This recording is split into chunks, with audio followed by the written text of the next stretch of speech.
Hello and welcome to part one of our video series on the story of everything.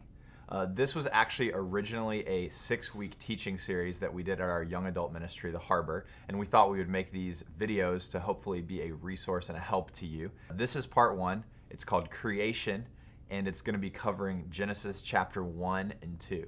So hello, Ethan. Welcome. Hello. And I'm really excited. Let's do this thing.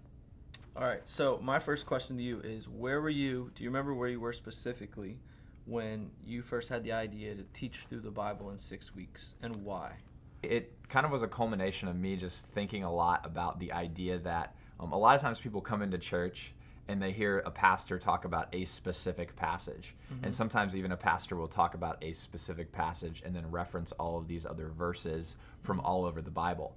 And so to that person who has never read the Bible, it's this confusing roadmap where there's hundreds and hundreds and hundreds of pages, all of these different books with weird titles and tiny little verse references and chapter references, and it's like, I'm really lost here.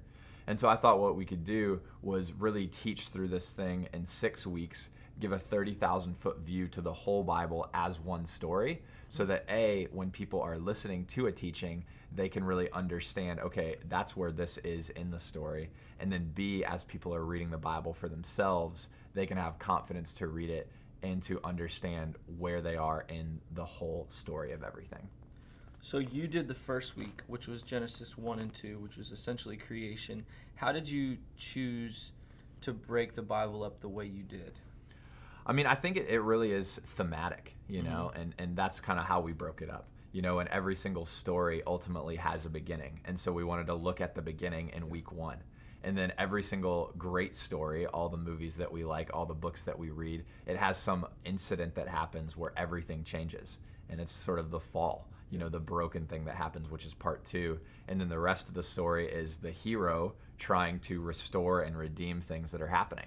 And so really the rest of the book the rest of the story of everything is the hero, which is God, rebuilding and restoring from that moment where everything broke.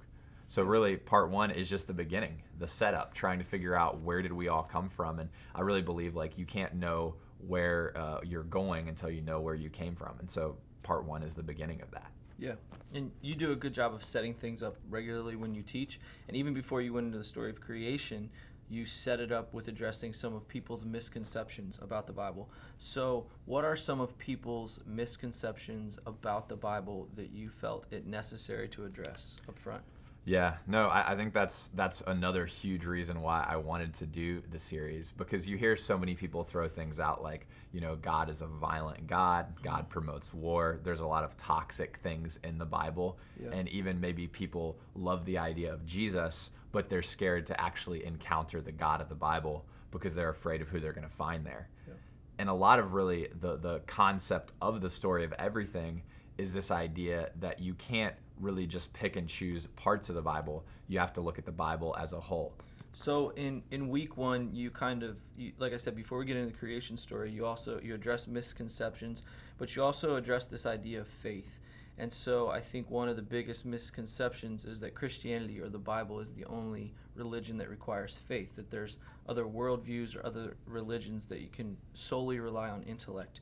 But talk about how, first, do you think that there is any other religion or worldview that doesn't have to go through the avenue of faith? I mean, not ultimately, right? Because ultimately every single person is putting faith in something, right? And if you do roll it out to the very end, every single person is going to die, and that is 100%. And so you're putting faith in believing that what I'm ultimately choosing to do on this earth is going to matter or not matter after I die. Some people believe it doesn't matter at all. Some people believe it does matter. But whatever you're choosing, that's a step of faith. Yeah. And so it's super important to really seriously think about that moment and think about that reality, and not just to be like, well, hopefully I'm right. Like, I don't want to just hopefully be right. Like, if I jump out of a plane with a parachute, I don't want the answer to be, hopefully it's a good parachute. Right. Like, I want to know, which is why I think it's important to examine, and especially for people who are new to the faith or maybe curious about things, to actually examine and say, like, this is why I believe what I believe, because I understand the whole story. And the last question that I really have, define creation, because basically there's creationism, or they teach this one set of beliefs in school, and Christians get pegged with like, well, you guys believe in creation or literal 6 days creation. So take us through Genesis 1 and 2 in the best condensed version that you could, and tell us what happened in the beginning. Yeah, I mean, I think that the most simple way of saying it is that in the beginning, God created the heavens and the earth. That's Genesis chapter 1, verse 1. I ripped that off. Yeah. But really, as you continue through Genesis chapter 1 and Genesis chapter 2, what you see is that God speaks, and when he speaks, life comes forth. So he speaks and creates the earth. He speaks and creates land. He speaks and creates the birds and the animals and the fish of the sea. So every time God speaks, he issues a command for something to happen, and it happens. The crazy thing is that God actually does something different with human beings. Human beings are handcrafted by God. And God actually forms and handcrafts human beings into his image. And he gives them rule and dominion and reign over every part of the earth. And so there's this beautiful thing that we learn about in Genesis 1, that we are created in the image of God, that we are image bearers, that there is something about us that reflects God in a completely different way than every other being or life form on the planet, and that every single human being has value. Wow. So that's what I love about the story of everything. If I listen to your sermon and listen to the first week and go back on podcasts or whatever and just wrap my head around that, it answers some questions, but it doesn't answer all questions. It doesn't answer like meaning or some of the other questions that come later on in the series. So what I love about the 6-week series is that answers one of the most important questions I think all human beings have is, how do we get here? Yeah. And that's a big question that everybody has. So you provide that right up front. Yeah. And then next week or next session or next series, we get into kind of what went wrong. And as you progress through these 6 weeks, you get to learn a piece of the whole picture. And so I'm very thankful that you decided to do this, and it was cool to be a part of it.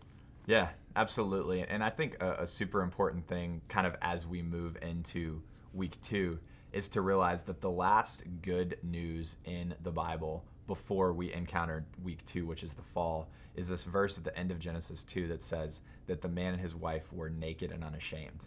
And so we see that even though right now we live in a world of brokenness, like our original design was to be fully known and fully loved by God, naked, fully known, unashamed, like fully loved. And so I think that as we think about, man, what is the original design that God had for this world?